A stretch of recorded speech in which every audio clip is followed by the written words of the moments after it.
Well, g'day everybody and welcome to another episode of Fishing with Fergy.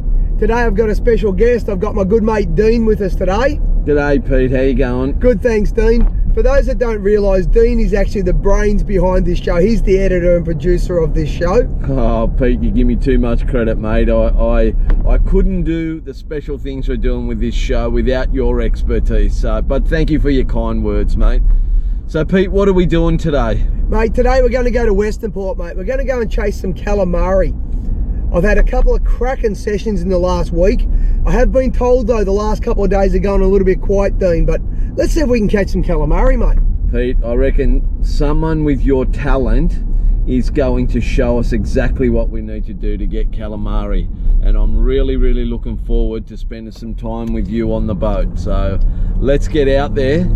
Yep, let's get out there, Dean. Let's get some jigs in the water and see if we can catch some of those cracking big Westernport calamari. Well, stay tuned guys and let's see what we can do. No worries, tight lines, let's go guys.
Guys, I'm just going to explain a couple of different techniques I use on these squid. The jig I'm using is a 3.5. Most 3.5 jigs will sink at around 4 seconds per metre. Now I'm in 3 metres of water at the moment, so I've just flicked that jig out there. I'm going to let that jig sink for between 10 and 12 seconds before I do anything.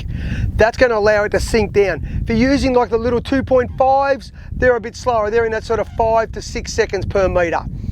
So I let that jig sink down to the bottom and then pick it up, give it a whip.